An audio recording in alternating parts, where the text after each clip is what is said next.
Hello and welcome to the Brooklyn Rail's 1066th New Social Environment. I'm Chloe Stagaman, Director of Programs here at the Rail, and I have the extreme joy of being your MC today for a conversation featuring Teresita Fernández and Allison Glenn. And now I'll introduce today's guest and host. Teresita Fernández's work is characterized by an expansive rethinking of what constitutes landscape, from the subterranean to the cosmic, from national borders to the more elusive psychic landscapes we carry within. Fernández unravels the intimacies between matter, human beings, and locations, and her luminous work poetically challenges ideas about land and landscape by exposing the history of colonization and the inherent violence embedded in how we imagine and define place, and by extension, one another. Fernández is a MacArthur Foundation Fellow and the recipient of numerous other awards. In 2011, she was appointed by President Barack Obama to serve on the U.S. Commission of Fine Arts. Her work has been exhibited in renowned institutions nationally and internationally. And our host today, Allison Glenn, is a New York-based curator and writer focusing on the intersection of art and public space through public art and special projects, biennials, and major new commissions by a wide range of contemporary artists. Previous roles include co-curator of Counterpublic Triennial 2023 and associate curator of contemporary art at Crystal Bridges Museum of American Art. Glenn is currently a visiting curator in the Department of Film Studies at the University of Tulsa, the organizer of Sovereign Futures, and artistic director of The Shepherd, a 3.5-acre arts campus, part of the newly christened Little Village Cultural District in Detroit. And we are so lucky to have Allison as a contributor to the Brooklyn Rail. With that, I am going to pass it over to Allison to get us started. Thank you so much, Chloe. And Teresita, it is an absolute honor to be in dialogue with you today. I continue to learn and find inspiration from you and your work, so thank you. It's my pleasure, and likewise. I always have great conversations with you, so I'm excited about today. Me too. Okay, let's dive right in. Landscape can take a lifetime to learn. And throughout your career, you have anchored viewers in expansive notions of landscapes, both within the Caribbean and the Caribbean diaspora, with Tibetan Buddhism and more. I would like to start today's conversation with your current exhibition, Soil Horizon, on view through June 1st at Lehman Maupin Gallery in Chelsea. Can you explain the title of your exhibition, Soil Horizon? Yeah, sure. So I've actually been holding these two words very closely for over a year as I worked on this exhibition, and I loved the kind of poetry of these two words together. And so soil horizon is a geological term, and it is used to describe the part of the landscape that we don't see. So if you made a cross section in the ground, you would see all of the layers of time and accumulated material changes and geological changes, and they are often represented in these horizontal bands. And so soil horizon, I love the idea that the horizon is something that we're used to thinking of as, you know, the place where the sky meets land or where the sky meets sea. But this notion that a soil horizon could be also underground and subterranean. So I was drawn to that. And I also really liked the idea of using it as a metaphor for what's in the process of becoming or what's yet to be known and buried sometimes. In that sense, it, you know, in my continuation of what I mean when I say landscape, which is sort of everything except landscape in many ways, soil horizon becomes like a kind of portraiture of a place. And that's sort of the unifying theme that connected many of the pieces in the show as this kind of reflective act of what's not visible. I just wrote down that phrase, portraiture of a place. I'd like to dive deeper into that. Can you walk us through the idea of portraiture of a place? Mhm. So when you look at a soil horizon, you are basically seeing all of the stacked layers of what has happened there. In the broader sense of the word, you're seeing those stacked layers geologically, right? Because materials change, and you are seeing each of those horizon lines, which is a theme that runs through almost every piece in the exhibition, um, depict time that has passed and events that have passed. So oftentimes when we think of a place, the the the the events that have happened there are invisible, right? Including the colonial violence, which is absorbed into the landscape. And it might be helpful if we go back, if we actually just like look at some of the artworks, because it'd be easier to describe it that way. So the material, when you see these differences in layers, they are reflective of different geological processes, which contain also people and events and civilizations and communities and all of the things that are also an extension of matter, including ourselves, right? We often think of ourselves as, or of human beings as almost like actors on a stage, like as though the landscape is a kind of theater set and we are these protagonists on it. But really we are also the landscape, right? We are carbon-based beings.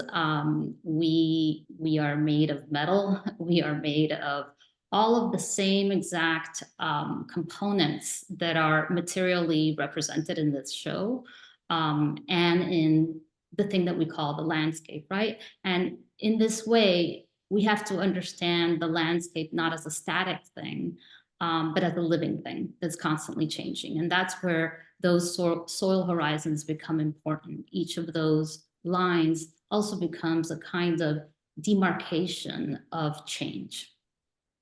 Thank you. If we could return to the video of sky burial, which is on the second slide, I'd love to start with this work and ask you to dive deeper into it, specifically pointing to the space between and the material of this work. Yeah, so sky burial is a very big piece. It's got over 7,500 of these little cubes that I made. They are ceramic, it's glazed ceramic. And the glazes on that, the particular glazes that we developed to make these colors are derived from copper. And so they relate to some of the other copper pieces in the exhibition. And I was thinking about a couple of things. So one is that from a material point of view, what happens in a kiln is very much like a microcosm of what happens in the story of the geological formation of the earth and of the universe, right? You have these moments of something being heated up at a very high temperature, cooling down. And that's what creates all these different colorations in this sort of like mini world, let's say, of or universe of the kiln itself, right? So in that way, it's connecting these very immense processes with this much smaller scale. The other thing that I was thinking about with this piece very specifically was the Tibetan sky burial, which I became very fascinated by. I mean, there are many parts of this show that I would say are very much about grief and about how the personal grief is lodged in the collective grief. And I am using these references to the ground and these material references in a very deliberate way.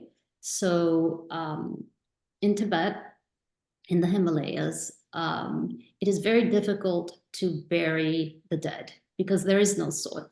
It's rock. And so there's a very, very thin layer of what we would think of as soil. You can't dig a hole.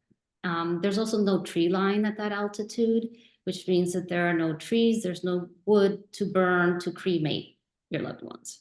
And so the way that they buried their dead is with the sky burial.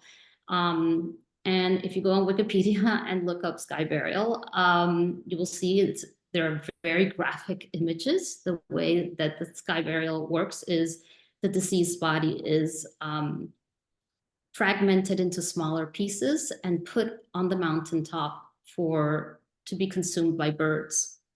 And I love this idea because if you look at the images, it looks very violent, right? And it's very, like, for Westerners, it's a very sort of shocking thing to see.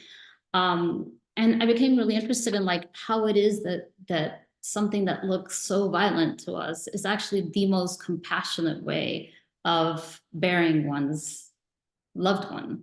And there's a whole ritual that goes along with it, right? So the soul of the deceased person is mourned and sort of cared for up to a year. But the physical body, which is no longer the person, is put back into the universe. And so this idea of dispersal, of matter always in the state of becoming something else. And in this case, again, this reference that we are also the landscape. We're not in the landscape. We're of the landscape, and we also are landscapes, right? We carry landscapes within us, both psychically, but also physically, materially. We are an extension of the very same components. And so this dispersal is something that you'll see throughout the exhibition. In pretty much all of the works in the show have that quality of something being made out of many, many, many small parts that both serve to create an image of a whole, but that very much sort of disintegrates and is always in the process of becoming something else. It's really connected to the idea of the Congo cosmogram. I think this is a great opportunity to go to the next slide. Mm-hmm. I really enjoyed learning about Bardo. I didn't know the concept before viewing your exhibition and then reading the text that you wrote about it. But I also do know from researching your work that you reference this idea of the circle of life, and us carrying histories and landscapes in other parts of your work. And one Mm-hmm. way that you've anchored it, as I understand it, is within the Congo cosmogram. So here we see various representations of cosmograms, which is a symbol or diagram that can at times include an encircled cross with 4 smaller circles or nodes at each end. And this symbol can be traced to the Bakongo religious traditions originating in the Congo-Angolan region of Africa. So here on this diagram, just explaining that it is a counterclockwise rotation, and it's meant to represent also the 4 stages of the seasons, 4 stages of life. The horizontal line is meant to represent the liminal space that is so strong and anchored in your work. This reference that you mentioned, another representation of the idea of Bardo, the Kalunga line. And I just wanted to ask you to talk about your understanding of this cosmogram and the ways that it might be manifest in your work. Mm-hmm. Yeah, no, that's a really wonderful observation. So 2 different things. So I'm interested in lots of different things, and my research is expansive. So I do have, like, a kind of personal connection to the Dikenga, because most Cubans understand this. There's in the Caribbean, it's sort of like integrated into a lot of the thinking. So I would say, much more connected to this than to Tibetan Buddhism, but Tibetan Buddhism has also been very useful for me, especially when thinking about death, because Buddhism does it sort of better than anybody, better than it. Buddhism has very specific information about how to die and how living and dying is connected. And rather than sort of trying to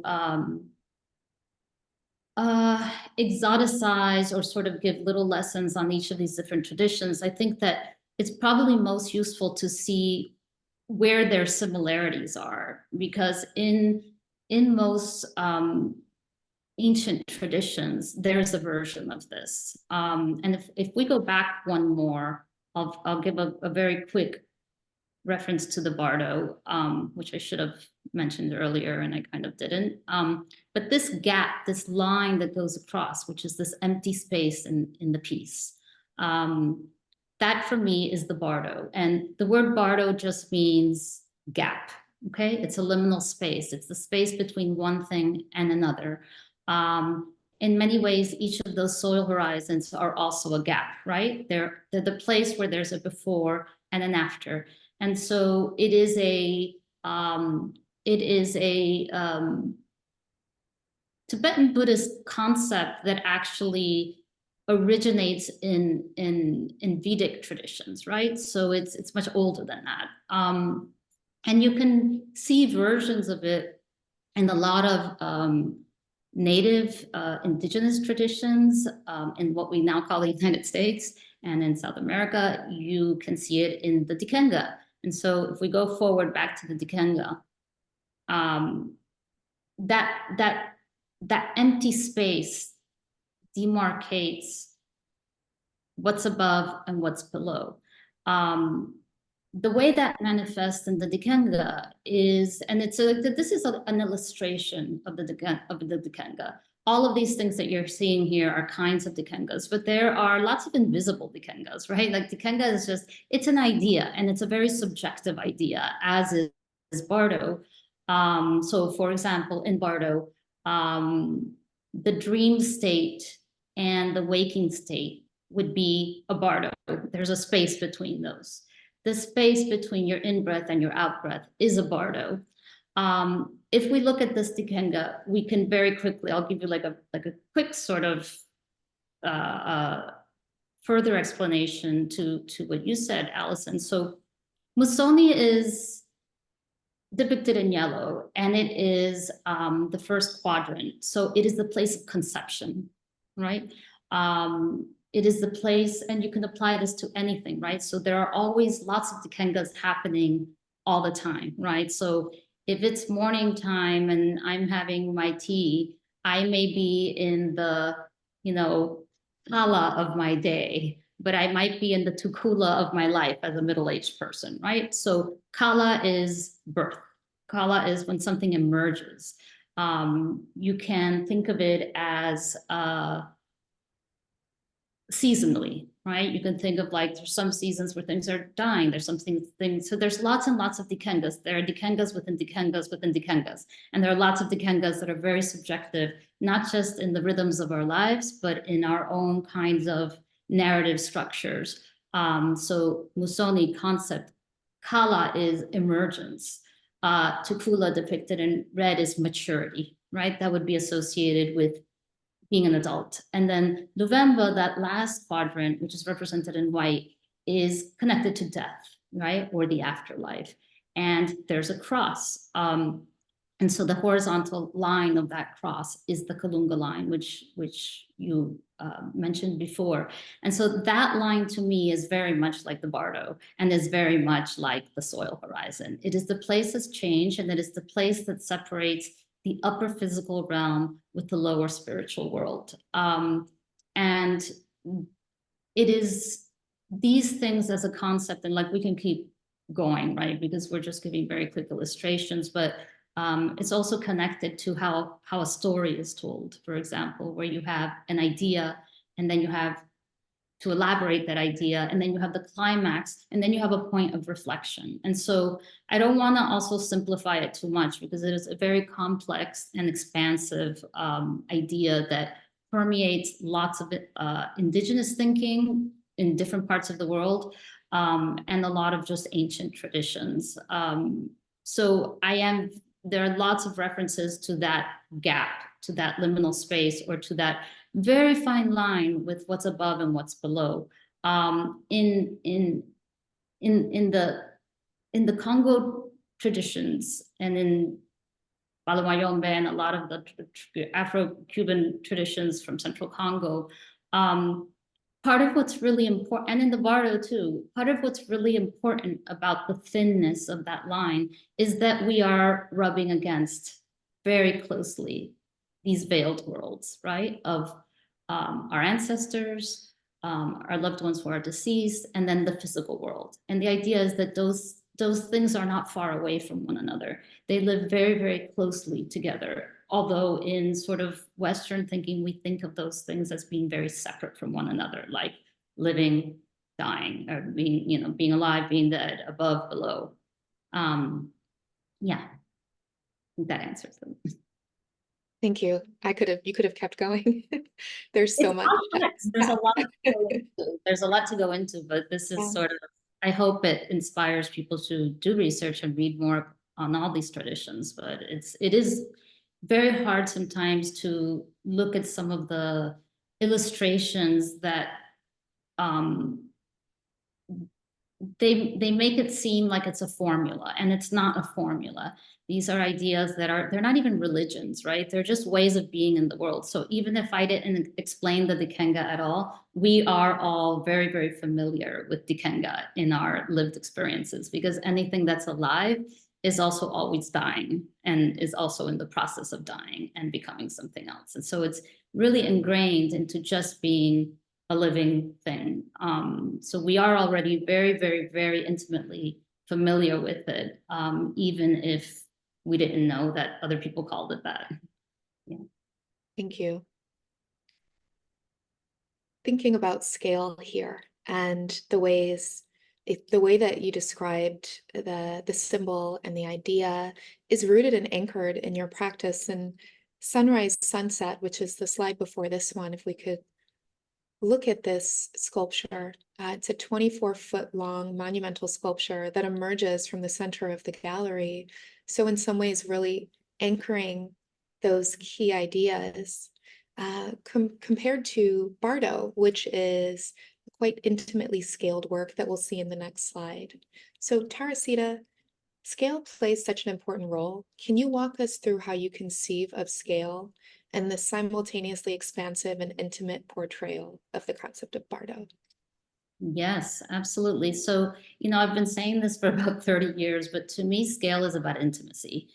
And in many ways, these little pieces, which are, they're small, they're about like this big, are the biggest pieces in the show for me, because they depict the largest sort of like image. And yeah, in all of the works too, there's this sense of like the relationship between the intimate and the immense. And we can talk about that like piece by piece as well, where there is something that is experienced holistically as an image, and then there is sometimes in very optical ways, like Sky Burial or like the other glazed ceramic piece in the show, where you also are taking it apart with your eyes, right? You cannot focus on any one part of it, and so it creates this sort of saccadic movement of the eyes, where you're moving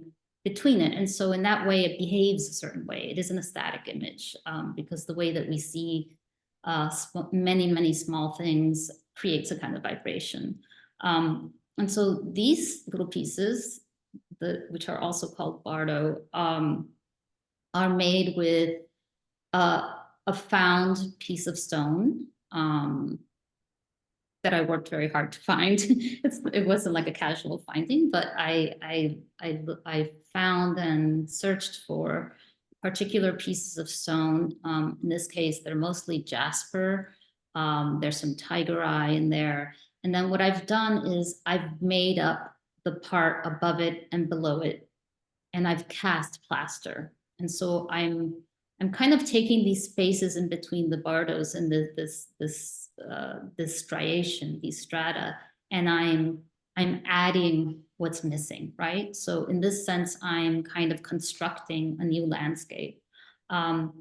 Materially too, like the show is just very material heavy. I make images that sometimes in pictures can look like paintings, but I'm not making paintings. I'm very much a sculptor, and I really care about what I call like a kind of material intelligence. So the materials that I'm using are already landscapes. They're already part of a real place. And I am putting it together in different ways to create another place, right? So it's like a place on top of a place on top of a place. And the merging of some of these places creates something new and different. Yeah, I think that's so, and there's a lot of drawing in these too. So like I would encourage people to go see the show in person, because in the photograph, what you're not feeling is the kind of gravitas, right? And the word gravitas comes from, the word grave, right? So sunrise, sunset, the piece that I just showed, isn't just about scale. It's sort of like a huge tumulus. And these references to burial are really important. I would say that these pieces in their striation are very much referring to some of the same things, even though they're very tiny. Thank you. Let's continue on to look at some more soil horizon images and videos. And in Maelstrom, which was your 2020 solo exhibition at Lehman Maupin, you debuted Caribbean Cosmos, which was a 16-foot wall work comprised of glazed ceramic tesserae, similar to the first work that we saw in today's presentation. And it could be seen as an abstraction of an aerial view of swirling vortexes hovering over the Caribbean archipelago. I want to talk a bit about the moment that Caribbean Cosmos was created. So it was 4 years ago. That moment was so similar yet very different to this current time. In 2020, we were deeply in the early COVID-19 pandemic, without vaccines and with so much of the world shut down. It was 3 years after Hurricane Maria and the former president's embarrassingly stark response to the needs of Puerto Ricans living on the island. It was still very fresh in many of our minds. Can you talk about that time, the work and inspiration?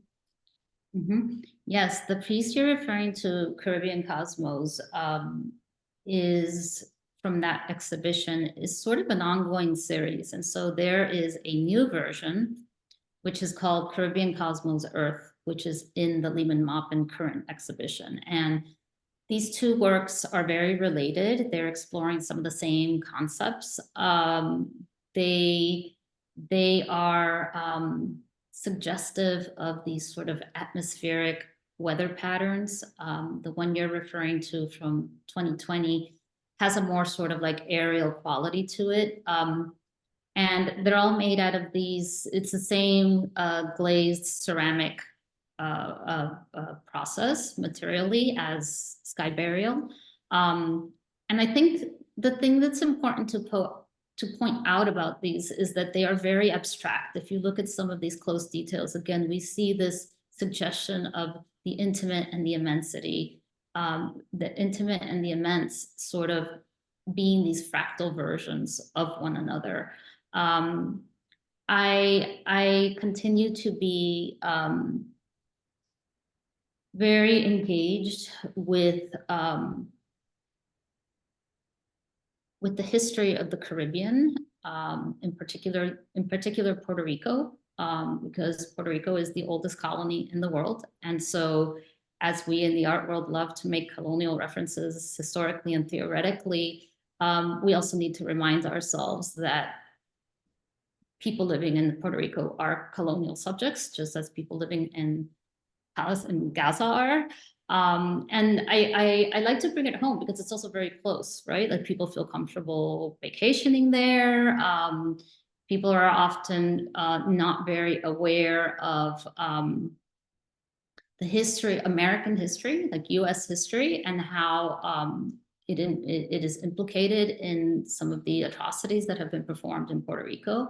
And so in this particular show, I would say that I am being a little bit less overt about some of the social and political statements, but not because I am avoiding them, but rather because I'm looking at them through a different lens, which is through that personal lens of this sort of grieving and this gravitas that is very present throughout the show. It is a very somber show. And so it pivots in terms of how it is that I'm looking at those same things, but they're no less important just because they are not about borders or more overt or easily explained histories. And so I think one of the things that I try to do in my work is to create a situation where viewers have to find themselves, right? And this is a sort of reflective process, right? It's the Luvemba part of the Dikenga, where there's an internalizing. That means that you have to sit with something and you have to, there's a kind of wayfinding conceptually in it. Yeah, so the reference to Caribbean cosmos here very much continues to be focused on this region of the world, which really defines what we think of as global, right? The first point of what we think of as modern colonization is in the Caribbean, and all of our notions of, you know, nationhood, citizenship, all stem from the Haitian Revolution. And so overall, my continued and sustained interest in the Caribbean is not just because of my own biographical history, but because I think it connects to colonial structures everywhere in the world, and because it is so close in proximity to where we live. And so it is the ongoing, I will always be interested in this because it cannot be ignored. And there are other places in the show where I'm thinking about that. And I also just want to clarify that one of the great luxuries of being an artist is that I integrate things. And so I could be interested in Central African traditions and Caribbean history and what happens in the Himalayas with a Tibetan Buddhist tradition that I've never partaken in. And in my mind, and I think that's part of like the genesis of creativity, is that I am drawing these connections between things that we are being taught have nothing to do with one another. And sometimes they're very subtle or very poetic kinds of parallels that I'm drawing that are coming from a very emotive point, right? And sometimes they're very overt things that we can point to historically or in terms of facts. But there's no hierarchy in my mind as to how it is that I integrate those things. And in fact, I think that that is the great privilege and the great responsibility of being an artist, is to look at things differently. And I'm often asked, you know, oh, where did you read that? Or, you know, can you make references to this? And it's like, that's the work, right? The work is the bringing together of these things that then creates these seemingly disparate things that then creates these bodies of work, which are about more than one thing. And that's the place that I sort of live as an artist, and that I've continued to be very engaged in for, you know, over 30 years, is the strangeness of that place. What comes to mind is endless, the idea of something that is endless. And as you were describing your influences and what you say is the absolute luxury of being an artist, what I heard was what I heard you describe as your influence is materially present in scale. The idea of the intimate to the expansive, right? So the idea of being connected to the Caribbean, sure, it's personal, but it also, the connection is, for every other reason that you stated, to the expansive connection of Bardo. And, you know, something that is, you see similarity and you have an interest in how it's all connected in your work. So what I feel when I see your work is the concepts and the ideas and the inspiration made manifest from Bardo, the very tiny, intimate sculptures, to the quite large 24-foot sculpture emerging from the floor of the gallery. Yeah, and it extends to that kind of cosmic realm. So that big floor piece is also, so it's sort of like a tumulus marking, the ground, which is something that human beings have done for forever. But it's also suggestive of something much bigger that isn't revealed. And so the title sunset, sunrise sunset is a reference to that epitaph of like a person's life, of your born date and your death date. And that relates back to the connection between living and dying in Buddhism, but it also connects to the Dikenga in this like cyclical pattern. And so if you look at that piece, it is this sort of like partial, just a little bit of a circle rising out of the gallery floor of the ground, and it is kind of also has a reference to something that is revolving, right? So there's like it's implied because you don't have the complete circle, but it suggests that there is almost like a kind of sphere or cosmic body or celestial kind of sphere that continues the shape of that circle in a space that you can't see, beneath you, underground. What about the celestial space that's above you that perhaps you can't see? Does that have any anchor in your work? Yeah, I mean, it's the same concept. So if we go back to the soil horizon, the copper panels, it's probably easiest to show it there. So the verticality, right, like what I call stacked landscapes, are not just what you can see around you, right? They go all the way down to the center of the earth. If you're looking at that vertical line, which is the perpendicular to the Kalunga line, and it continues very expansively. So in much of my work for a very long time, I'm interested in the night sky. I'm interested in all of the ways in which place is created and constructed, more through the imagination than through what our physical eyes are seeing. So like less a kind of like postcard view in front of your eyes, like so much romantic landscape painting, Western landscape painting that continues to insist that landscape is somehow in front of our eyes. Like those are all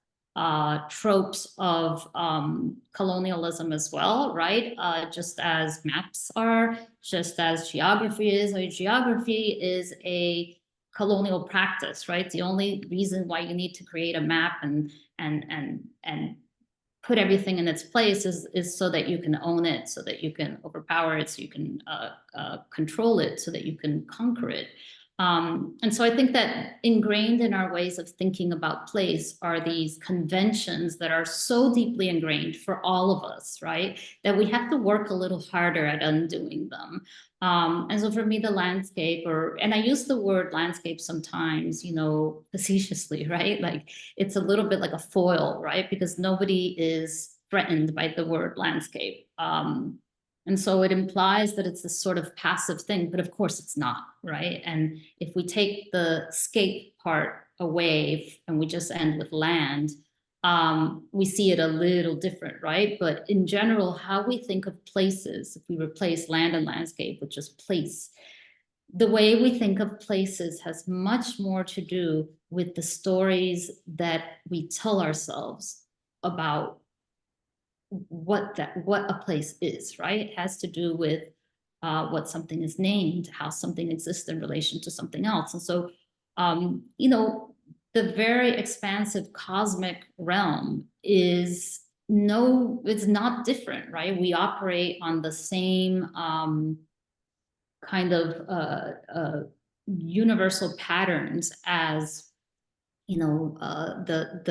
these rotations of these heavenly bodies in a place that we've never visited or that we've never seen. And so the night sky very much exists in our minds as one of the few places that isn't colonized, right? And so there is a kind of there's a kind of space of possibility that I have been very invested in the night sky for those reasons, because there are almost no other places where we don't have layers and layers of what we've been taught to think about a place projected onto it.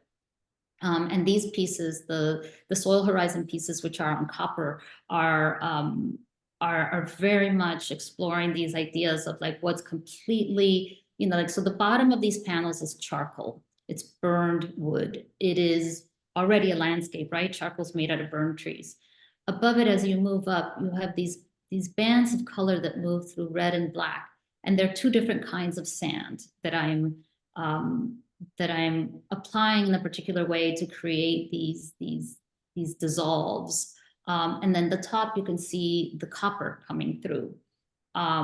Human beings have always made connections between metals and heavenly bodies. So for example, the sun has always been associated with gold. Silver has always been associated with the moon, and copper has always been associated with the planet that we refer to as Venus, which is called lots of different things in other cultures and many different ancient cultures. So yeah, it isn't just the kind of new agey suggestion of like the cosmic. It is all the ways in which the cosmic is connected to the material, whether it's what we think of as landscape or our own bodies as material fact. I just want to sit with that for a minute. Thank you. Okay, I'd like to move then from the idea of the external landscape to a film you just created. And so for this portion of our dialogue, if we could just move to the film. Talk about this film. Tell us about. Yeah. So this is my first film. It's called Kwahani, and I co-directed it. It's a collaborative project that made with lots of care and time.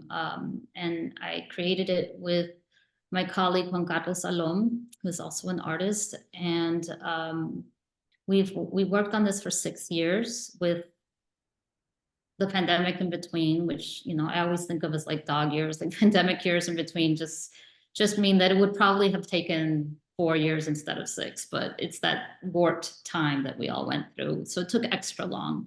And it's shot on 16 millimeter, it's black and white, and it was shot in the Vinales Valley in Cuba. And this is a rural place. It's about an hour and a half outside of Havana. And it's a UNESCO World Heritage Site, amongst other things. And for Cubans, it is like, it exists, the coordinates of this place. It's in a province called Pinar del Rio. It exists in the Cuban imaginary in a very particular way. So, you know, I have pictures of like my mother and my grandmother visiting here. And, you know, maybe for people in the United States, it would be like the Grand Canyon or something, right? It's a place that you visit and that you frequent and that people have a kind of connection with. And it's characterized by a karst landscape. So those sort of oddly formed mountain ranges, which only occur in a few other places. There's a couple in Puerto Rico, and mostly you see them in a couple of places in China.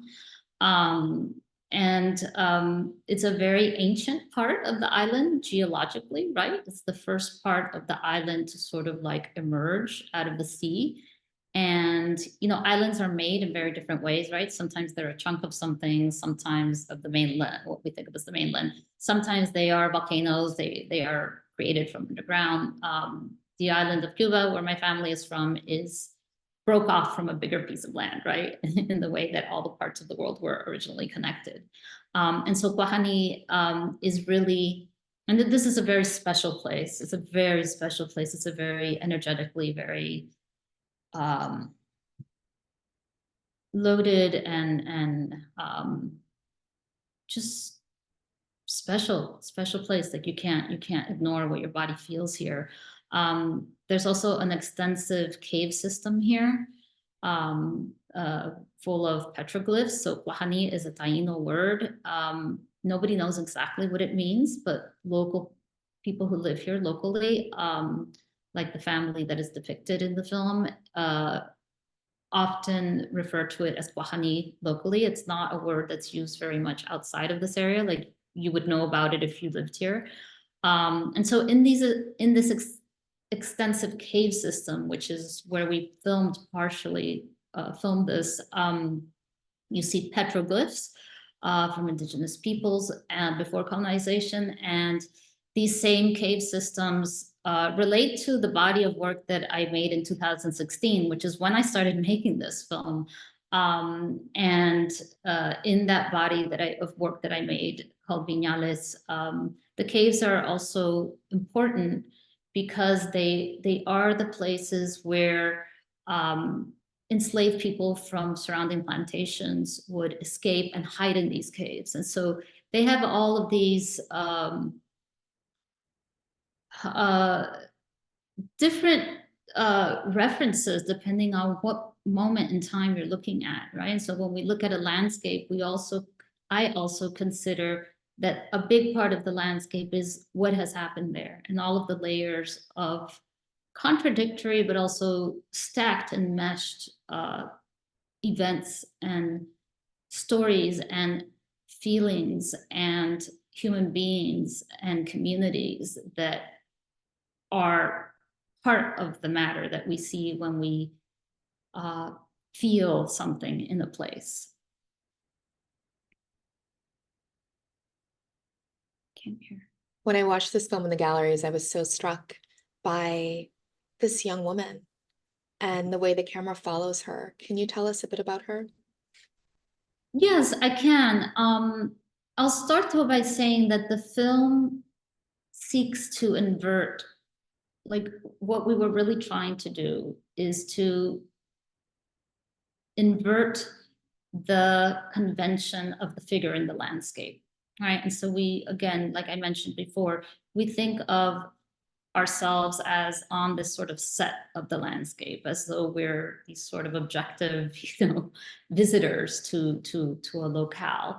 And Guahani, the film, is really trying to look at the landscape itself as the protagonist. So it's almost like the Viñales Valley is meditating on itself, breathing, and it really feels like that when you're there. It kind of feels like the place itself is breathing, and more like the landscape looking at the people rather than the people looking at the land, right? And I'm very interested in that idea myself, because I also think that we tend to anthropomorphize the landscape to be human-like, like what I just said, breathing, right? But the opposite of that is also true. Like we can landscapeify humans, right? Like we are very much like landscapes, right? So we can invert that. And that's really what we're trying to do in the film. There's a sense of like communion in the film where the place is sort of like almost like looking at itself, wake up in the morning there and go to sleep at night, right? And so it goes through all of these diurnal and nocturnal cycles once again, like what we saw in the Dikenga or like the Bardos, right? And so it goes through a whole rotation of a day. The family that is depicted in it, so it's not one young woman, because we shot it over 6 years' time. She starts out being maybe 13 and ends up being sort of like this grown woman at the end. And when we last shot it, but there are actually 2 young women in it, and I think so. Her name's Joanna, and Joanna and her brother and her mother are friends of ours. They have lived in this valley for many generations. They have cultivated this land for many generations. They have a very unique and very intimate relationship to this place. At the beginning of the film, and you don't learn more about them, right? Because it really is about the landscape, looking at them, not them sort of as character. They're not characters, right? They're just home. They're just hanging out at home. You can see the inside of their home, and you can see them just in their everyday existence, making coffee, plowing the fields, going into the caves, right? So yeah, and there is I will say that they're not actors. They're people that we know and that we spent a lot of time with and talked a lot about the film and what they wanted to show in the film. I'll say that one of the things that struck me is that there are lots of visitors to Viñales now and a lot of tourists, like the beginning was kind of empty, and now there are like tour buses that go through there, like European tourists. And one of the comments that one of the people who lives in this village made to me was that there was a photographer who went and was going to document and photograph them and took a lot of portraits. And when this person showed them the pictures, they didn't recognize themselves because they were depicted in this very sort of like down and out, poverty-stricken way. And it looked foreign to them. And so we really, not only because we had a relationship with them, but the film really was about them having agency in how they saw themselves and how they wanted to be seen. So they're very joyful in it. And I think that that was very important to us, right? That we weren't telling them what to do, that they weren't actors, and that they weren't being prompted in very many ways. Thank you. You don't learn anything about them. I love that you said that, because many people on this Zoom haven't seen the video yet, haven't seen the film.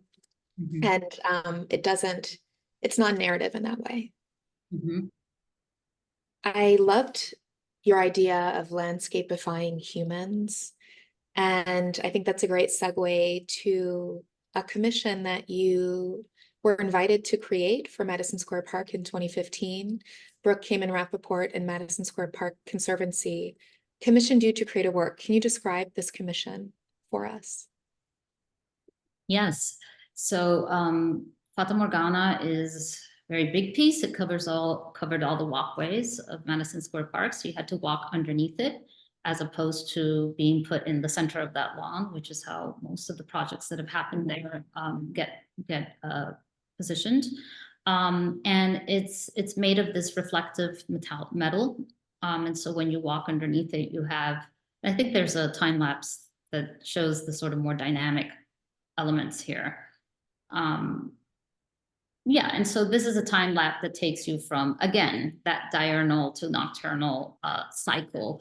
And basically everything is doubled in this space above you. The title Fata Morgana is a reference to a couple of things. It's a reference to the optical effect of Fata Morgana is a kind of mirage. It's a superior mirage that you can see, in the ocean or on land, where everything is sort of doubled and floats above. The image sort of appears to be floating above the horizon.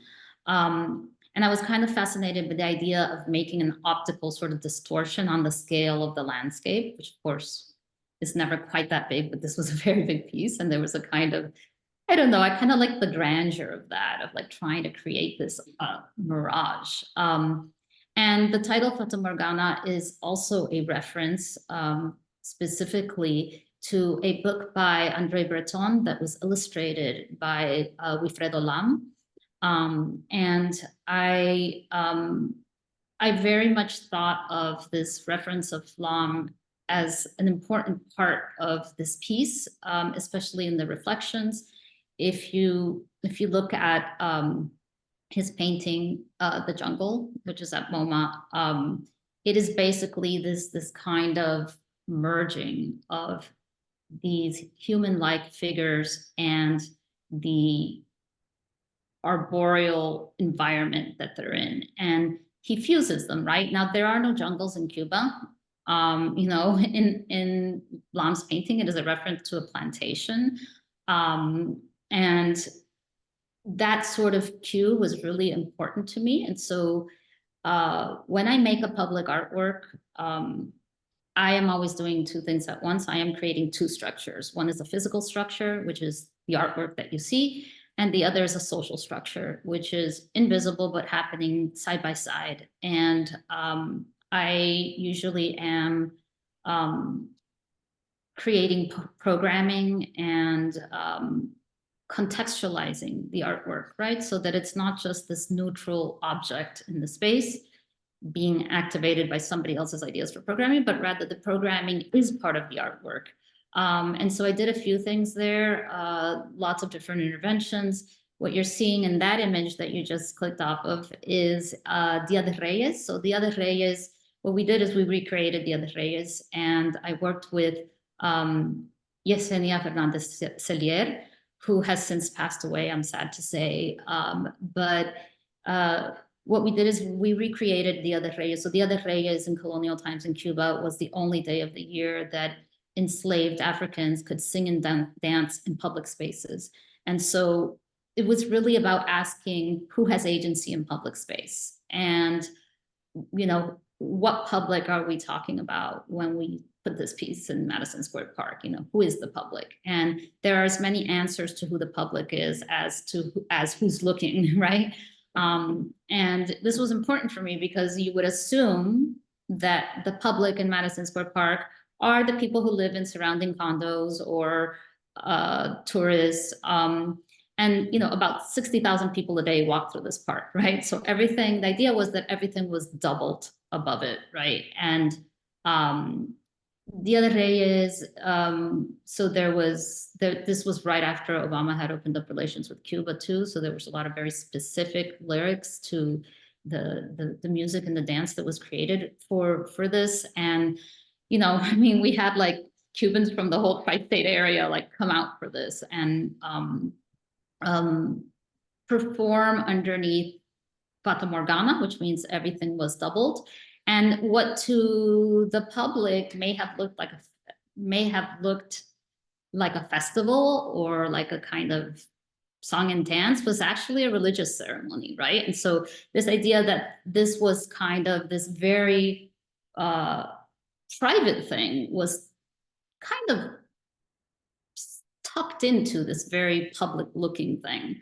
And how it is again that the intimate and the public, the personal and the public can hide within one another and can inform one another. And so I was really using my sculpture and the programming to bring in other people to collaborate with. And in the case of Yesenia, really giving complete collaborative agency to the people that I was working with, rather than telling them what to do, right? So we worked closely on developing this, but it had a life of its own, is what I'm saying. It wasn't a scripted kind of program.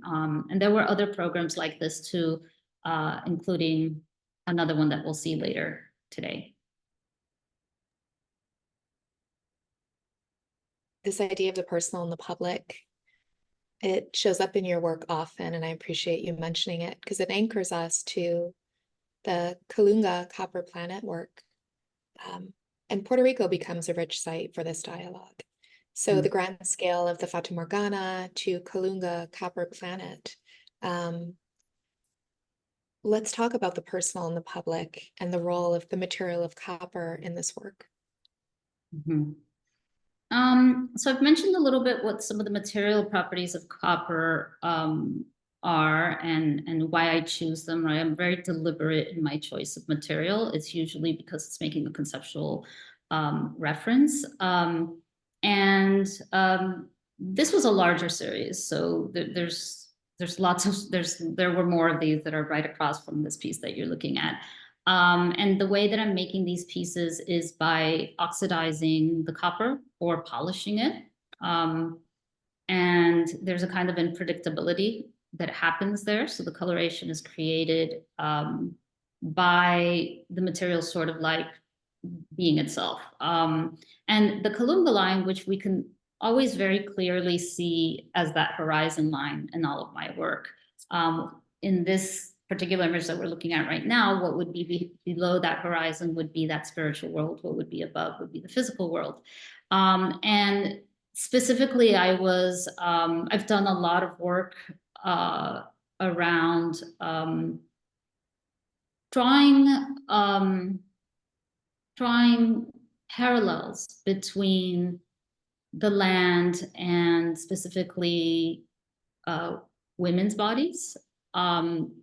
And one of the things that I was thinking of with this particular body of work, as with the Maelstrom works from 2020, and it's a continued interest, is really about the way that women's bodies have been extracted from, very much like the land, and oppressed in very violent ways, just like the land. So from 1953 to 1979, a third of Puerto Rican women were sterilized. This was the highest sterilization rate in the world. And this was done at the hands of a US campaign, basically, which was deeply connected to the longstanding eugenics practices that the United States has always practiced and taught much of the world how to enforce. And amongst, many other things. So thinking about how the water in this case, in that Kalunga line, the associations between the sort of ancient relationship between water and women's bodies. And I'm thinking of that really wonderful line in Braiding Sweetgrass, where Robin Wall Kimmerer talks about how women hold their infants inside an internal pond, right? So this series of works was very much about those connections between the water inside your body and inside your uterus, and these larger motions of the Kalunga line. And the Luvemba, which is the thing underneath the place where the spirit world is always associated with water as well. So these are some of the connections that I was making, which will lead us into that slide that you just put up. So the image of huracan in this work, which considers the etymology of the English word hurricane and locating it within the Taino word for the god of wind. Tell us about your ideas for this work and the naming of it. Mm-hmm. Yeah, so can you go back one to the installation view? So the piece that's in the back there, the charcoal piece, it's called Cervix Archipelago, and it is the over 700 island shapes of the Caribbean archipelago rearranged in this new configuration to make a reference to a cervix or a portal or an opening. And then in this installation, what I did is these horizontal lines, which are very, very similar. So this is 2020. It's very similar to the same kinds of things that I'm doing in those soil horizons, right? Here it's water and its depth, and it's that water line and how that water line is in relation to your body, right? If it's too high, you're drowning. If it's too low, if it's low, it's around, another part of your body, around your ankles. So you experience this in relation to your own body moving in this space. And then each of these little pieces that surrounds it, if you could go to the next slide, I think it would help, are the huracans. And each one is named after a woman. So you have Hannah, Katrina, Paloma, Maria, there are lots of them. And they're all references to real hurricane names. So from like 1953 to the late 70s, the US basically named hurricanes exclusively after women, only women's names. And it was a way of, kind of projecting these very stereotypical ideas of, negative stereotypical ideas of women as volatile or violent or unpredictable as the perfect way to name a hurricane. And so the pieces are each named after one of these women who are also hurricanes. And it is very much connected to that kind of commemoration or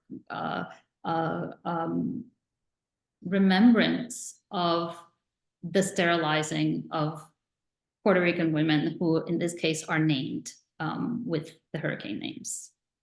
So I'm conflating both of those ideas in this installation. Let's look now into the future. I think if we can move to the next slide.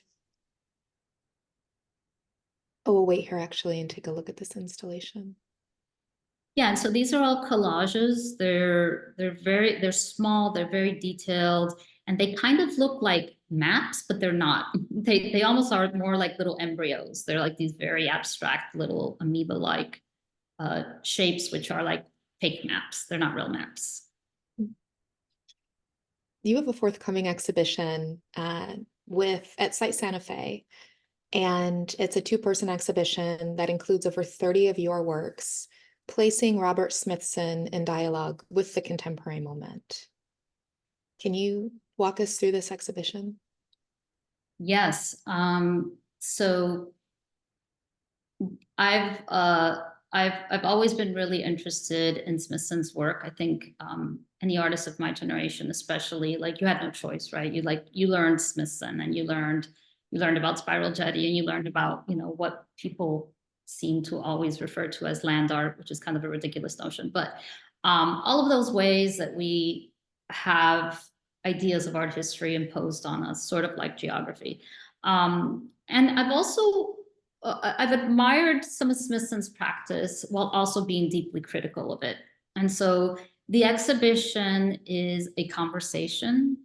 It is not just about parallels. It is also not just about criticism. It is very much in the liminal space between. And I'm kind of insisting on the complexity of that, because it isn't one or the other. And sometimes, you know, we have this way of thinking in these very binary ways, like, you know, love them, hate them kind of thing. And it's just not the way that I have experienced Smithson's work. But I feel like one of the things that always bothered me about how Smithson's work is taught, and by the way, what we know of Smithson is about 4 years of his work. And when he died at 38, his widow, Nancy Holt, pretty much controlled what we saw of his work, right? And so his writings, his collected writings, were published posthumously, and a lot was left out, right? A lot of his work was left out. So this is an exhibition that I have the great pleasure of co-curating with Lisa Lefebvre, who's the director of the Holt-Smithson Foundation. And the Holt-Smithson Foundation is a really interesting entity in and of itself, in that it was only designed to last for 20 years in a truly entropic way. And then there's no foundation after that. And so rather than just thinking about preserving a kind of legacy, the interest in this show is what happens when you have this intergenerational conversation. And so I spent a lot of times in the archives. The physical archives for Smithson's work are in Brooklyn. The foundation is based in Santa Fe, which is where Site Santa Fe is, where the exhibition will be held. And you know, a lot of what I pulled out of the archives of Smithson's are things that nobody has ever seen before. They've never been shown.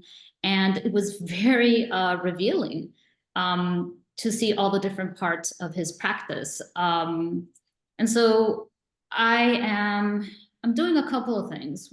One of the things that I'm doing is I'm juxtaposing some of my work with some of his work, and questioning, where are the people in the land art? How is it that this sort of iconic artist, who is so celebrated, can speak about land over and over again, as many of his contemporaries, without ever having to mention whose land is, like, what happened there, who has agency there? And oftentimes in Smithson's case, there's also a lot of appropriation, not just of ancient, traditions, like a lot of Mesoamerican references, and yeah, just a lot of borrowing, a lot of appropriation that somehow is presented to us as new. In my own work, so like even if we think of like those little huracan pieces, right? Smithson is also very interested in maps, as am I, right? But when you put one of Smithson's maps next to one of my maps, like in my maps, I'm talking about how do you reimagine something that's been presented in a way that only allows you to see one thing. And in a lot of Smithson's maps, they're, sometimes they border on just formal exercises, right? Like you take a map and he starts to like chop it up into these geometric shapes. At the same time, I think that materially, there are lots of connections. There are lots of things about Smithson that I have always been interested in, especially the idea of the non-site. And the idea of like what happens when you take a part of a physical landscape and you move it into a gallery space, and at what point does it cease to be one thing and become another, and the overlap. And so I like to see the exhibition as a complex and generous, constructive conversation that is intergenerational, right? And I mean, this isn't in the press release, but what I'm going to say is not in the press release or something that is the way in which the exhibition is being promoted. But, if you go back to that Kalunga line, and I'm thinking of this now as I speak, but if you go back to that Kalunga line, the idea is that there is a lot of communication between,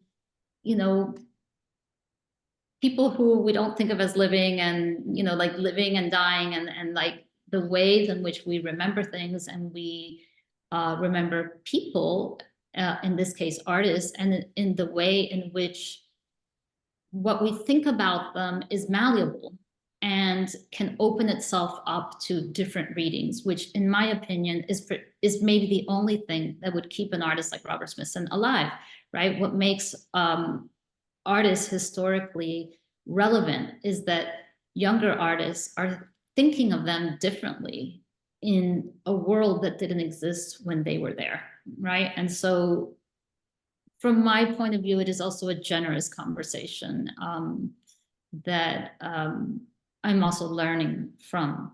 And I'm especially excited for the world to see some of the things that Smithson made that are, very esoteric, very much about these like cosmic kind of psychic realms, as well as some of the more familiar things that we associate with him. And the show is not about, the show is about my work too. It's about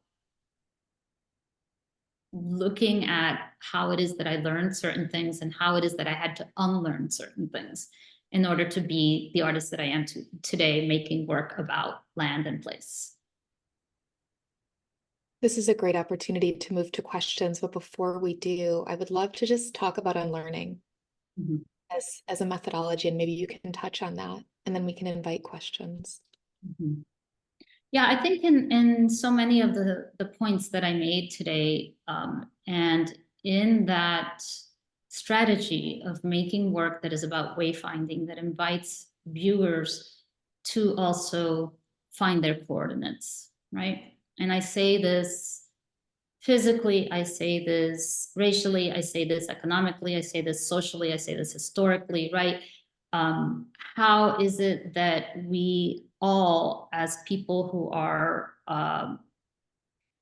living in very calcified systems that are extensions of colonialism in real time, how is it that we find ourselves in it, locate ourselves responsibly? I think that metaphor that I use is that by finding ourselves and placing ourselves within place, we also have the opportunity to figure ourselves out in relation to one another, right? And Yeah, I think that that's part of my own unlearning as well, but I think we all have to do it. And there are countless ways that we can very quietly and very sort of like pre-politically, right? I'm talking about internal dialogues somehow as well, not just what we externalize, where we have to sort of be accountable and also acknowledge the ways in which we are conditioned to function in these oppressive systems in real time. Thank you.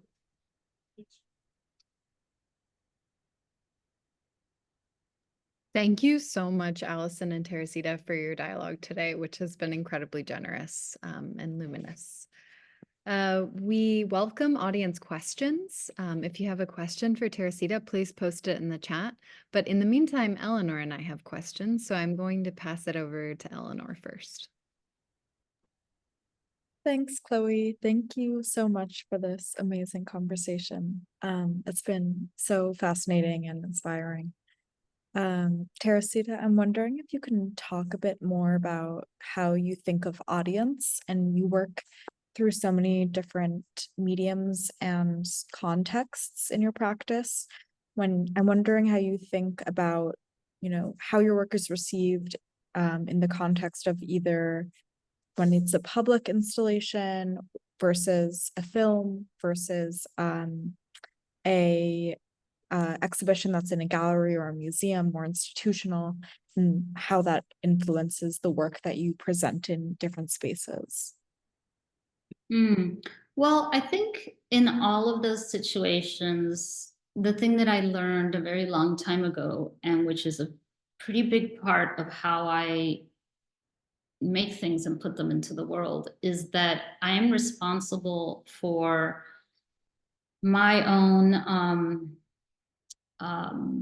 revelation, I think, as an artist and in the creative process. And that is not passive. Like, I have to really work at it. I have to work at learning something and being curious in my own practice.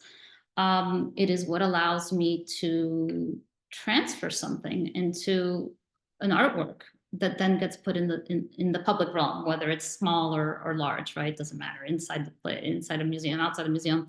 And I think what's really important to me and what I've learned is that it relies on, that's one part of it, right? That's my part of it.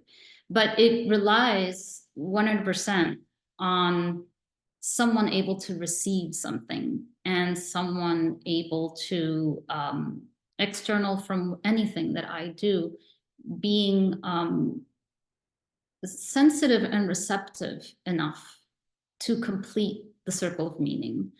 And so I also place a lot of responsibility on viewers to complete the meaning. And I think that my work is most generous when there are when there's depth in the reading of it. And like, we can even think of it as like reading, like in a literal way, like when you read a book, right? Like, you can read a book, you could like read all the words in the book, but no meaning is created unless you really read a book, right? And so reading something, whether it's visual or a piece of literature, it requires that you bring something of yourself in order to create meaning. And I think that that's the part that I'm not responsible for. But what it means is that there are many layers, and some people only remain on the sort of very superficial layer.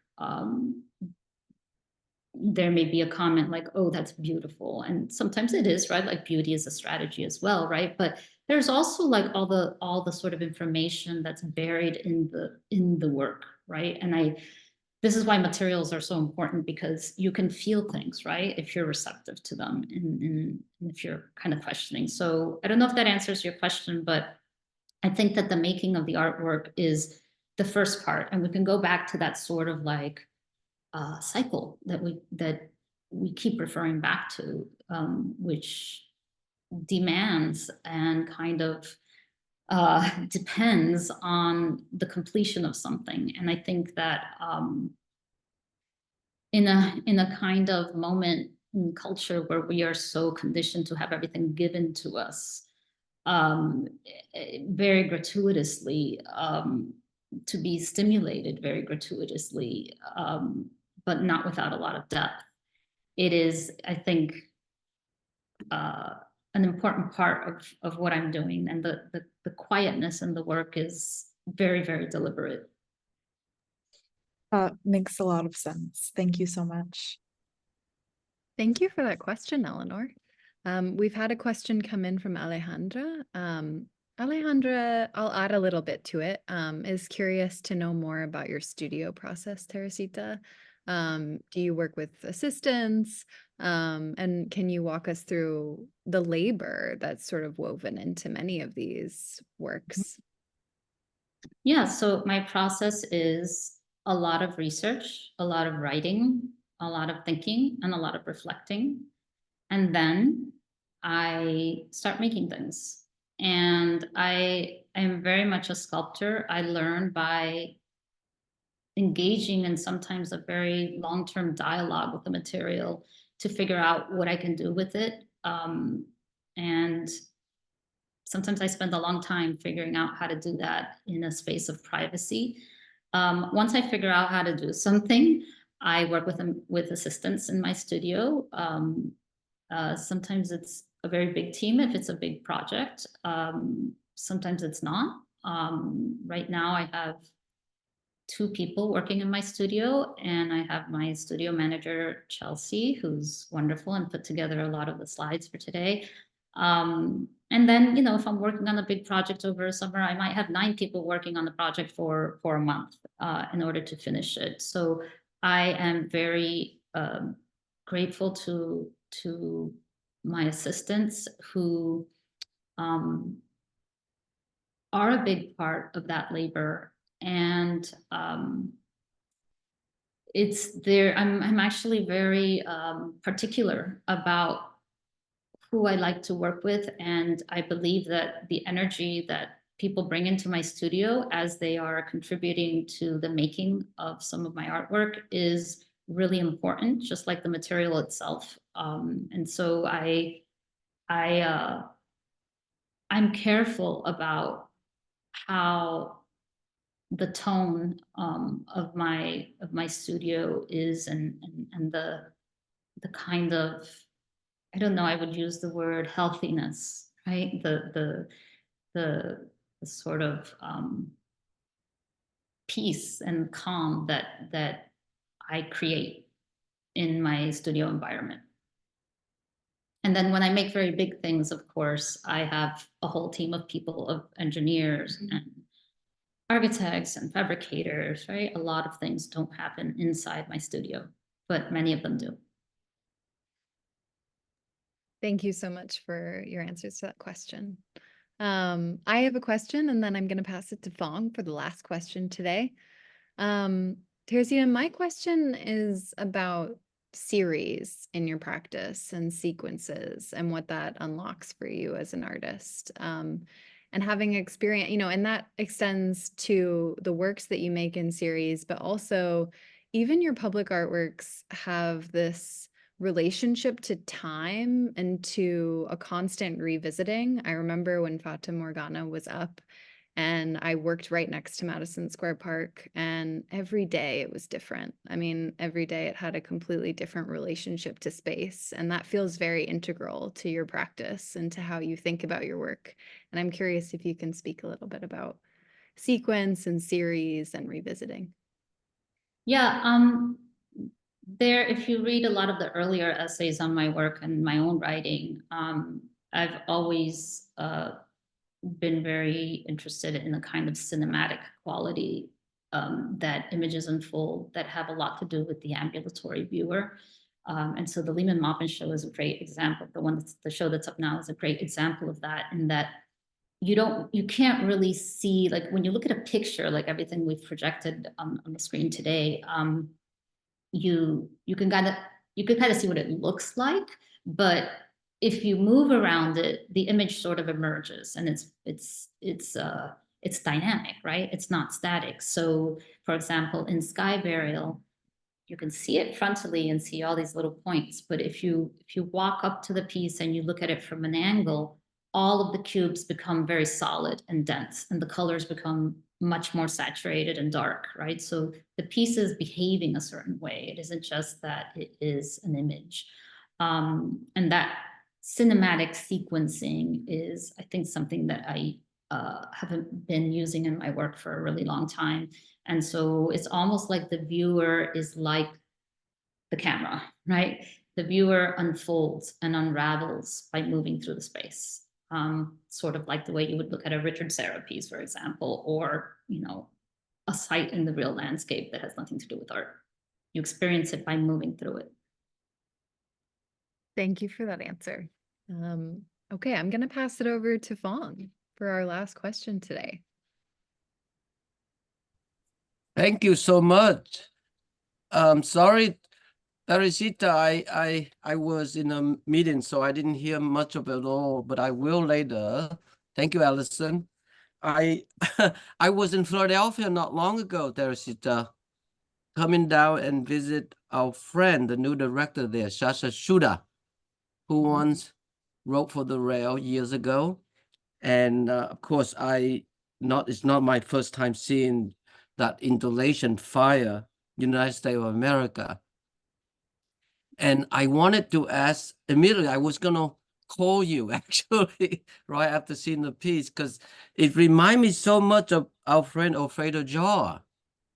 When I came to New York, there's a billboard, maybe it was part of the Public Art Fund Commission, where he did at 42nd Street, Logo for America. You remember?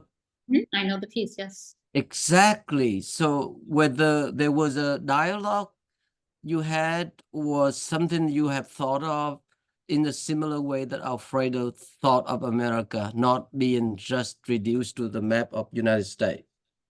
Yeah, I mean, I think that lots of artists have used the map of the United States. I'm thinking of Jasper Johns and many other people. So it's similar in that way. I think I was thinking of so the piece that Fong is referring to is called Fire United States of the Americas. And it is a big charcoal map that depicts the states, right? And I've installed it in different ways, right? So installed it with the ghost shape of Mexico so big that it becomes the cosmos. It becomes like stars. Yes. I have and kind of dwarfs the continental land of the United States. I've installed it in an installation where I've had all of these archipelagos and Caribbean colonies surrounding it. And in the iteration that you're talking about, Fong, at the Philadelphia Museum of Art, when their new wing opened, it's no longer up, it was up for over a year. What I did is I installed it with all of the colonies and territories, right? Territories is just like a way of saying colonies. I installed it with all of the colonies and US territories added to the map.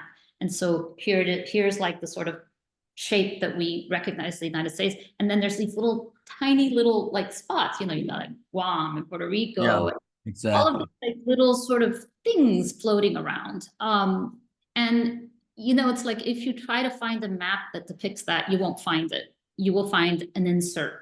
You'll find the map, and then you'll find an insert with all of the other little parts in it, right? Yeah. And what was really fascinating about plotting out that map of the US and its territories was the distance between very small little islands that the United States has always used for military purposes mostly. And the sort of relationships scale-wise to, the authority of the continental mass. So yeah, I think there are some similarities. I think I was also, in the title United States of the Americas, I'm also referring to how the United States is the the only place, the only country in the Western Hemisphere that refers to America in the singular is the United States. You know, everywhere else, it's the Americas, right? And Yes. not that we're celebrating the word America or Americas, because that's contentious too, but Yeah. you know, it is very telling how fixed the idea of America is in this concept of US American exceptionalism, where like the borders are very much about the United States and not about the Americas as the bigger project that it was meant to be in all of its colonial sort of complications, right? Yeah. Yeah. Well, I was completely blown over because the title is fire, referring to fire, and yet it's silkily lyrical with that beautiful black that been deployed in the piece. So it was a beautiful contradiction. Mm-hmm. Yeah, the drawn lines were meant to make it look like a kind of ghost image. Exactly. Well, I'm happy to have seen it twice. So thank you, Teresita. And congratulations on the new show. Thank you. Thank you, Allison. Back to you, Chloe. Thank you, Phong. Without further ado, I'm going to turn it back over to Teresita, who's going to introduce today's reading before I play it for you all. Okay. Yes, when I was asked to contribute a poem to close today's program, I thought of one of the things that I did under Fata Morgana was a bilingual poetry reading, because I noticed that if you go in the middle of the day, the public was actually just all of the Spanish-speaking nannies and all of the, you know, busboys and people working in kitchens who only spoke Spanish in the surrounding restaurants or at Italy. And so I wanted to do a bilingual poetry reading. And one of the people that I invited was Sandra Maria Esteves, who is the godmother of Nuyorican poetry. That's sort of what she's referred to. And she read a poem about her birth, which is a couple minutes long, and I know you're going to play it in a second, but I wanted to just say that the reason why I wanted to play this poem, to play this video for the poetry contribution, is because colonialism operates the same no matter where we are, and it is not an event, but a structure. And I think that there are so many parallels. We cannot close today without mentioning Palestine.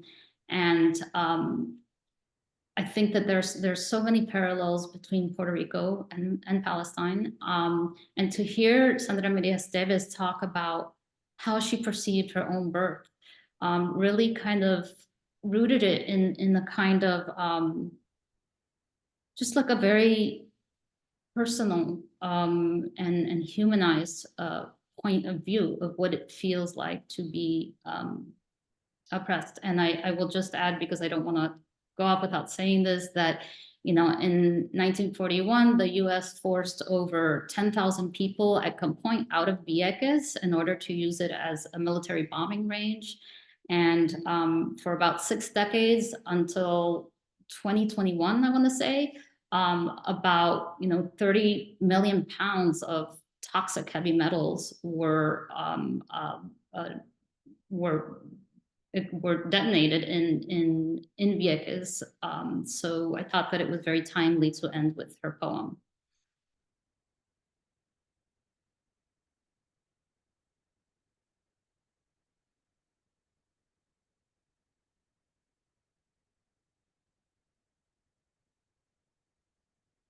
Half blue, feet first. She battled into the world, hardly surviving the blood cord twice wrapped tense around her neck. Hanging, womb pressing, pushing, pulling life from mother's child. Fragile flesh emerging, perfect in blueness, like the lifeline that sustained her, yet limp, almost a corpse. Her mother claims the Virgin interceded, invoked through divine promise and prayer that caused her dark eyes to open, her tongue to taste air like fire as blueness faded, tracing death on the tail of an eclipse. And as in birth from her darkness, the free giving sun inched slow to visibility, revealing all color and form, a great teacher, generous and awesome, silent and reverent, loud and blasphemous, constant, sculpting edges of definition in the shadow and light of multiple universes. Half blue, feet first, she battled her way. The world did not want another brown, another slant-eyed olive Indian black child. Did not want another rainbow-empowered song added to repertoire in blue or azure or indigo or Caribbean crystal. Did not want another mouth to feed, especially another rock the boat poet, another voice open wide, fixed on a global spectrum of defiance. The meaning of war defined her, gasping and innocent before she knew her mother.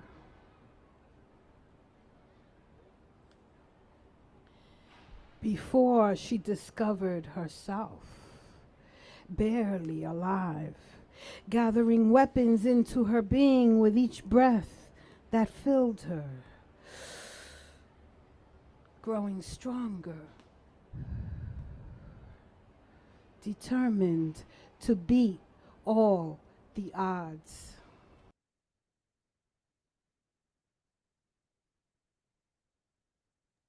Wow. Teresita, that was such a beautiful way to conclude today's program. Thank you so much for selecting that poem and that reading.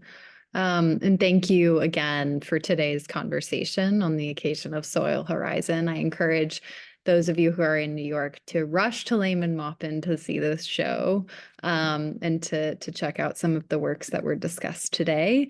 I'd also like to thank the Terra Foundation for American Art, as they're the sponsor for this program, The New Social Environment, and they also support our archive, which is on the Rails YouTube channel and where this video will be shortly. The Rail has been free and independent for 23 years. A donation directly supports our writers and our operations here at the Rail. You can support our work at the link in the chat. And if you're free tomorrow at 1 p.m., join us for a conversation with Bruce Pearson, Chris Martin, John O'Connor, Ken Weathersby, and Amanda Millett-Sorsa on the occasion of the Apex is Nothing at Pratt Manhattan Gallery in New York. And as is Rail tradition, you all can now turn on your microphones and say hello and goodbye as you leave. Thank you so, so much for being here today, and we hope to see you again soon.